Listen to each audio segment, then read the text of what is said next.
So with over 20 years working in digital content, Trudy's career has spanned the evolution of digital industry as we know it today and the development of content strategy as a profession. As a closet content geek, Trudy is passionate about solving messy content problems. She believes excellent content can make people happy and loves empowering others with tips, tricks, and strategies to create great content. Trudy's claim to fame is making flying goggles with her hands. She once sat next to content strategy hero Christina Halverson, author of Content Strategy for the Web, and was so starstruck she couldn't think of anything to say.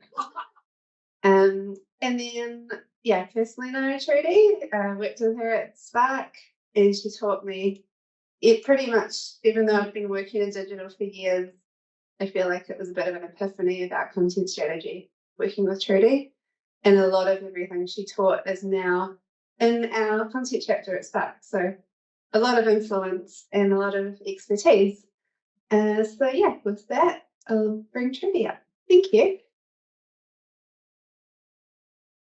I think we've used a microphone before, so if you can't hear me, wave and I'll put it back where it's supposed to be. So thank you very much for turning up tonight about this, what I think is a very exciting topic, but it's definitely didn't get all the same crowd as the AI one did. So this is something I geek out on, is FAQs. So the reason why I chose to compare FAQs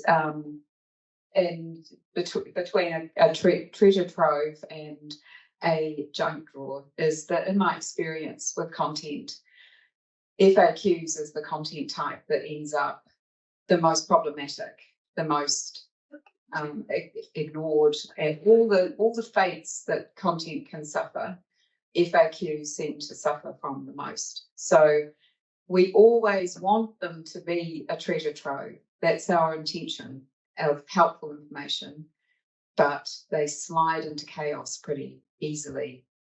And this talk tonight, we're going to have a look at the history of FAQs, because I think that gives us a really good understanding of where they've come from and the world that they once existed in. And then we'll have a look at what a junk drawer experience looks like and the problems it can cause. And then we'll have a look at how to do a really good job of doing FAQ content and what they can teach us. So along the way, I hope that we'll have a laugh as well, and that we might generate a few questions at the end. So at the very end, we're going to look at some examples. We're going to look at ways that FAQs can be leveraged into content that's really useful. And we're going to look at a pretty raw example of FAQs, the way that the bad old days, the way that we know them. So full exposure, this disclosure, this is my junk drawer. And we've all got junk drawers, and we intend them to be helpful of useful things. When you need that help, you know that the thing is here.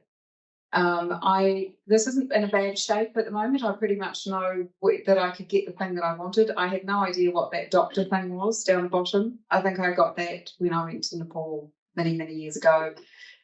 So it happens to everyone. We've all got junk drawers, and our websites can end up with some content on them from some time to time in a bit of a mess. So it's common. It's not a scary thing. It's just something that happens. So, and I also found this explanation, and I thought it also relates. This isn't as what the definition of a junk drawer is, but I think it also relates to content. So occasionally useful items of little value, and I nearly didn't use it because I thought of little value. That's a bit harsh, but I think sometimes our FAQs are treated and thought of as being of little value, that they're quick and easy to create, and we seem to forget about them and not care about them very much. So I decided to leave it in because I thought, why not? So we're going to have a look at the history, and I found this really interesting and helped me understand why FAQs are the way they are today. So they started back in the very, very early days of the internet, and really cool dudes like this guy in the 80s. He was a moderator of a group of people online in a forum And he got really tired of answering the same questions when people joined. So they started writing lists of the most frequently asked questions by new members. And it was simple, text-based, it got pinned somewhere on the top of the forum, and anybody that joined could read all the rules and understand how to use be part of the forum, be part of the community. Saved him a lot of time, saved other people a lot of time, but they were really straightforward. They were literally frequently asked questions. So then we move on to the 90s, and the World Wide Web was gaining popularity, and people started building websites. Businesses started building websites. And believe it or not, this is from the Wayback Machine. This is what the Automobile Association website looked like in the early 2000s. And as you can see, that's actually the homepage, and the main job of the homepage was to help people understand how to use the website. And because people didn't know, they were new, and they basically had just taken their brochure and put it up on the website, and that was about it. So FAQs followed into websites because the same thing was needed. People were confused. They didn't know how to use the website. They had questions. And so the FAQ format moved into websites too. Everybody knew them.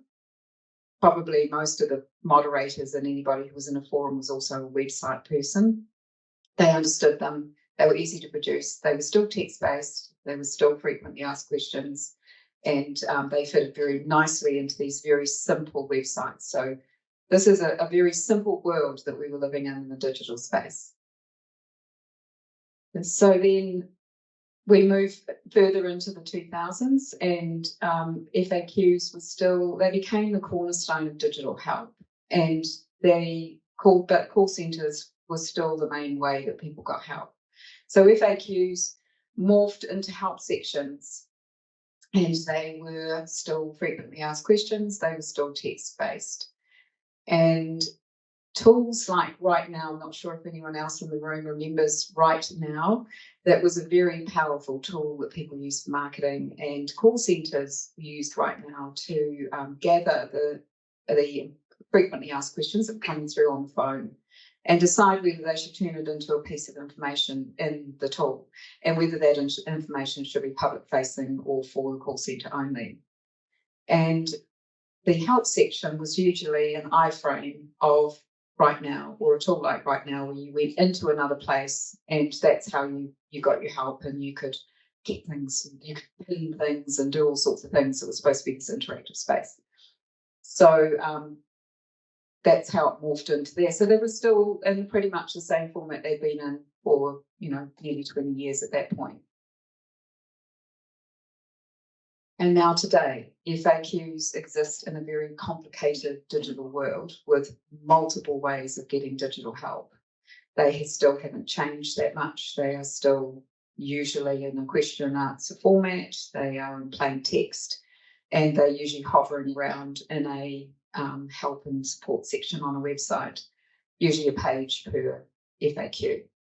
So we also see them turning up in all sorts of other places. So they've expanded outside of websites and forums, and you see them in sales and marketing, you see them in training tools, you see them in product documentation. Sales and marketing use them as well. So they are a very well accepted and well used content type that's popped up everywhere.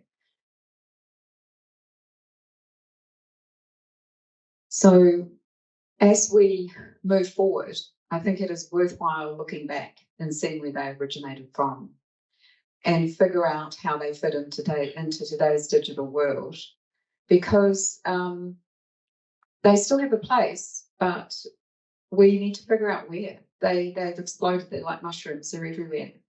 And we have now got a very complex digital world. They emerged in a simple digital world, and they met a very specific requirement. So we are seeing more and more pressure on our digital channels to provide help and support, and people have got multiple channels to interact with us in. So this is where my thinking is at, is exactly how do they fit now, and what is their purpose? What is the best way to use them? So now we're going to have a look at what I mean by the junk drawer experience. What happens to these FAQs? We've always intended them to be helpful. That's our goal. And we quite often end up with the junk drawer experience instead. So just to recap on what we talked about before, they've had a consistent purpose throughout time. They've always been, their purpose has always been to be easy to find, easy to understand, to answer a question concisely, to address the most common questions, help people solve problems, save the business time and money, and take pressure off support staff. So that purpose has never changed. That's what their purpose is today. They've had consistent characteristics throughout this time, nearly 40 years now. It is an expert providing information to a novice. So it's somebody who's experienced is providing information to someone who doesn't know. And that is the role that we're taking on when we're providing an FAQ. It's a fictitious conversation and it's not in real time. So someone is asking a question and you're answering it in it's a fictitious conversation, but it's mirroring a conversation. It is a promise to answer a question. So when we create an FAQ, we are promising to help someone. They are created and managed by people, and they are supposed to help people feel smart and capable, and they are still in a static text-based format. So the tools that we deliver them in have changed over time, but these characteristics and these purposes have always remained the same. So if all the intentions are there and it's got a proven track record and they've been using it for 40 years, why on earth do experts say this about content, about the FAQ content?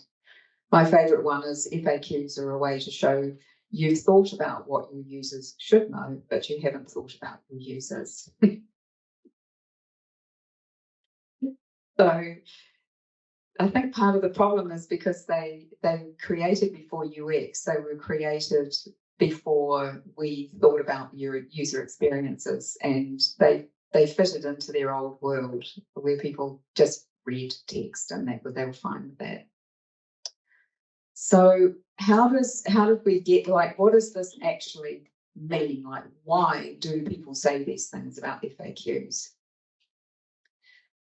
And it's because they're not very useful for complex problems in today's complex digital world, where people are trying to solve many different problems, and they are more complex than they used to be in the olden days. We often find multiple topics included in one FAQ. You can find multiple FAQs on the same topic and not know which is the right one. You can find contradicting information in the multiple FAQs. Inaccurate or out-of-date information, complicated copy, unstructured search results, formatting issues, and dead ends. So this is the real world. This is what people are experiencing every day with their FAQs. Why should we care? Why does it matter? Does it, I can stand here and talk about FAQ experiences till the cows come home, but why should we worry about it? We could just keep them going the way that they are. It's because they are literally a ticking time bomb. You can get away with a poor FAQ experience right up until the minute you can't. And when you can't, you've got a big problem on your hands. So the kinds of problems that they can cause is annoying and upsetting your customers. And you might think, oh, well, okay, all right, that's unfortunate. But that drives customer satisfaction scores down, which can contribute to churn, you losing your customers, which then contributes to a loss of revenue. When you decide to fix them up, it can take a huge amount of time and effort to sort them out. And it puts pressure on other parts of the business. So they can cause a lot of problems, and we should really care. And they're easy to ignore and they're easy to forget. They're a very set and forget content type, and they can be ignored forever. And literally until you get taken to the Commerce Commission. And that's actually happened when the conflict in information confused a customer so much that he ended up taking an organisation that we know well to the Commerce Commission. So this is a real life example of a project that I worked on to figure out why the Net Promoter Score for the help and support section was abysmally low. So Net Promoter Scores, I'm not sure if you guys are all familiar with those, but it is a common way to measure customer satisfaction. This was often in the negative 70s and an average negative 60s. So the Net Promoter Score format was put on to the help and support content to try and figure out why so many calls were coming into the call centre from people who'd started on the website. And when we discovered what was going on, that this period, there was carnage. People were so angry and so unhappy that we saw that there was unnecessary calls into the contact centre, people saying they started on the website, should they not have been able to answer the question? It's a really simple question. People walking into retail stores trying to get the help they should have been able to get on the website. And there was great concern for the churn that this could cause, because I can't remember exactly what it was, but at a certain point of negative NPS score, the percentage or propensity for a customer to bail gets higher and higher and higher. So they could see dollar signs. It was going to actually, and all because of some words on a page. So I came in and set up a project. So this is, there's some customer comments. That was verbatim. Not very good, is it? So we did some digging, set up a project, I know, and we discovered 4,200 static FAQ help pages. There was a huge amount of duplication. There was a lot of incorrect, old and irrelevant information, conflicting, contradictory information. There were search issues. Some of the content was so complicated you couldn't understand it. It was badly written, inconsistent formatting, and no editorial standards. It was a bit of a mess. And just dialing back to that Right Now tool that I was telling you about, I suspected, based on what I saw, that this was what commonly happened when tools like that were pulled out of a business because they were too expensive. They dumped the content into this help and support section, and I don't think some of that content had been touched for about 5 years. So it was a wake-up call. We had 90 days to fix it up, and we were set the challenge to reduce page volume by 80%. There were 12 team members, 7 of them were full-time. We published 60 new pages. We kept some old ones. So I think we launched with about 80. So we hit our target of 80% or more. There was a bunch of content that we pulled out. We decided that we didn't want to be in the business of dealing with this particular type of content that could have been handled by third party or manufacturers. So we pulled out of that content, ditched those pages. So when we launched, we improved the NPS score by 30 points initially, and then we moved into positive within 4 months. So that is just words on pages. So it showed you how powerful these FAQs actually are and what can go wrong when they're not looked after.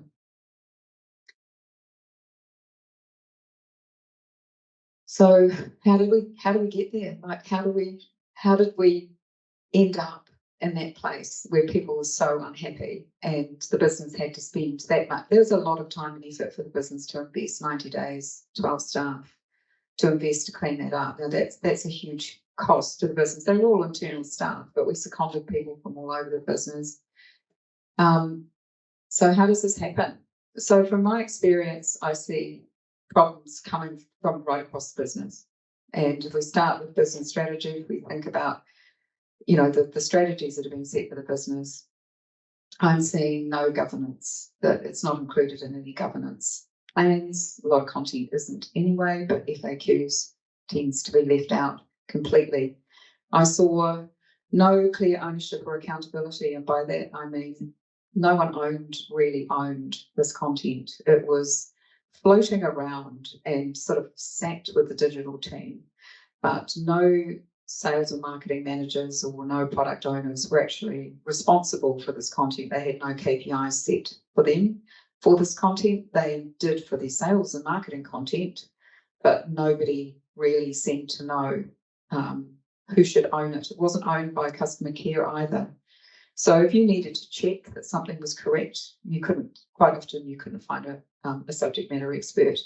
So when I was working on that project that I told you about, if I couldn't find a subject matter expert or a product owner and to verify it, I just had to pull the content because it could have been 100% wrong. So, and then we just had to monitor it and see if anyone started looking for that content. We had to try and find a way to put it up there. I'm seeing that it's quite often left out of user journeys, that we don't accurately map that customer care journey, or we kind of stop once the sales process is completed. We don't journey map further. I'm seeing a lack of performance measurement. We don't sit down and decide how do we know if this content is working. We don't measure it. We don't analyse it. I see a lack of alignment with our customer care efforts. So there's no, when I was working on that project, there was no alignment with the customer care team, and they were dealing with the same questions, the same customers, and there was no alignment around content that needed to be on the website compared to in the call centre. And it's often not part of wider digital strategies and roadmaps. So that's at the higher end of business planning and how the business runs. Yes.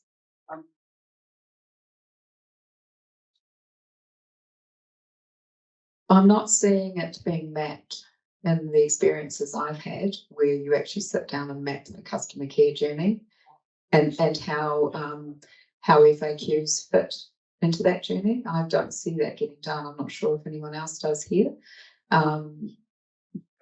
No, not in my experience so far. Yeah.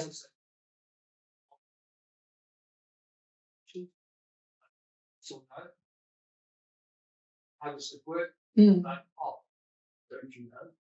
Yeah. Sort of expectations of a lot of websites. Huge. But I'm sorry, I don't work for your company. I don't know what you do or how you do it. If I'm asking a question. That's right. And sometimes we haven't mapped a full customer care journey, and we don't know how the FAQs fit into that journey and at what pain points they're addressing for a customer on a customer care journey.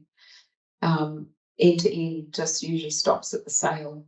That's what I've seen. And you guys may have seen other things, but that's what I've seen.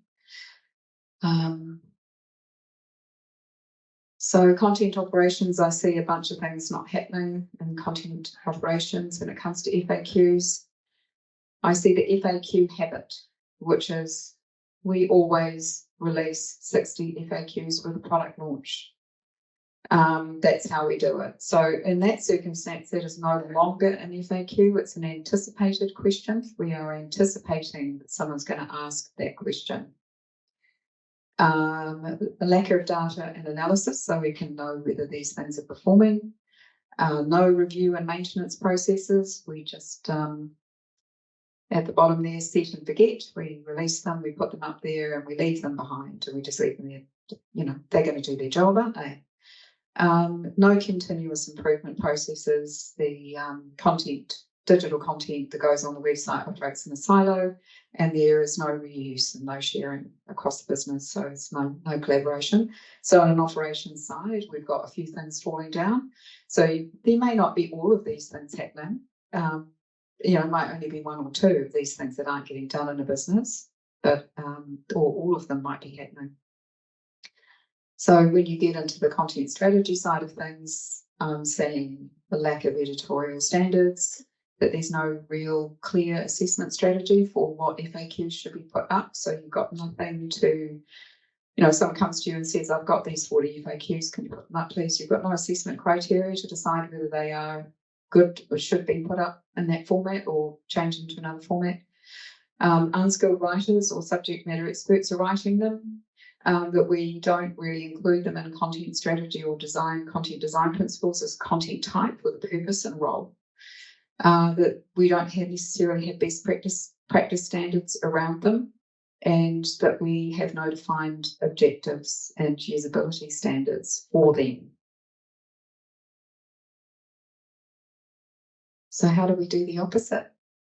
How do we create a treasure trove? Because that's what we do.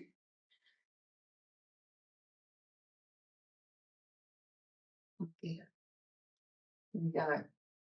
So I think one of the most important things that we need to do is really understand when FAQs work and when they don't, which goes back to really defining their purpose and really understanding where they fit into a user journey and the pain point that they're trying to address and when.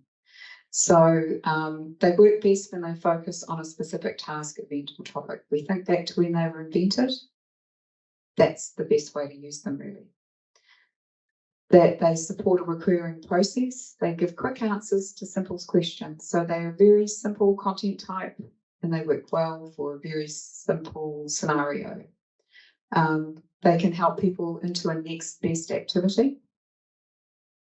So by that I mean they might come to find out about something and it hasn't quite, we know that the words aren't going to solve the problem for them. It's good to tell them where to go next and what to do next. And it might be a phone call and that might be completely appropriate for that particular issue.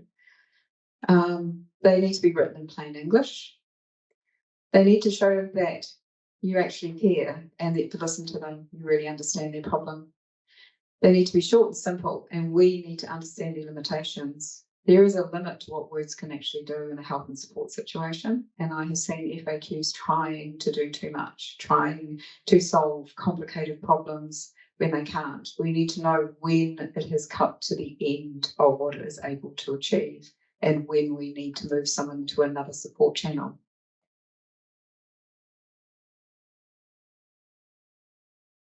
We need to give them some love. We need to stop ignoring them and forgetting them. We need to go back and check them and just find out if they're all right. I think we need to include FAQ content and content operations in the normal review processes that we have if we're lucky enough to have them. I think we should be defining them as a content type with goals and objectives like we do for some of our other content. Like, what is its job and what do we want them to do? I think they should be included in content planning and strategy. We need to create clear categorizations and wayfinding for them to help people. We can't just sort of leave them in a big lump. People need to find them. We need really good ways to help people navigate and find their way through and get the thing they want. I think they should be included in user and customer journey mapping, that we need to actually take that time to take that journey all the way through, align with other customer care efforts. We need to complete user testing on them and we need to gather data and insights on them. So a continuous improvement program means that you sit down. We used to do it, Holly. We used to sit down on a Friday with 10 biscuits and we'd get out the most problematic FAQs based on the data and we'd actually sit and look at it and read it, go, why did they have a problem with this? What's not working here? And then we change it and we brainstorm it, we change it, and then we'd sit down the next week or the week after and see whether it had improved the rating. And then if we'd done everything that we could and we realised the rating wasn't moving any higher, we realised that it had reached the limit of its usefulness. It had hit the end of the road as to how far text could go to help people, and that we needed to find a way to move someone to another support step.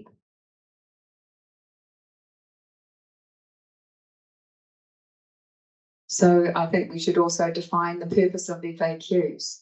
How FAQs help your customers? Do we really know that? Did we ever really sat down and documented the purpose of FAQs in our business? And how do they fit into the wider customer care strategy? Because they exist in a really complex customer care world now. People can talk to a bot, people can chat online, people can make a phone call, people can watch a YouTube video. There's many ways people can get help now. So how does this content type fit today? How does it, in that big mix of things, what is its role? Once upon a time, it was the cornerstone of help and support. It isn't any longer. So we're still using them in the same way without really understanding their role today. It would be good to really define what FAQs, how they address customer pain points. So how do they fit together with customer pain points?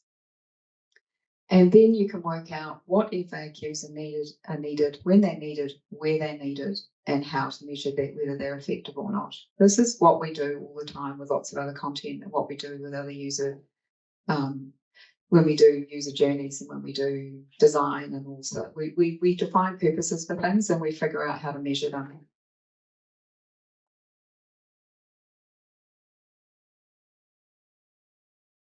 And this is one of my soapboxes.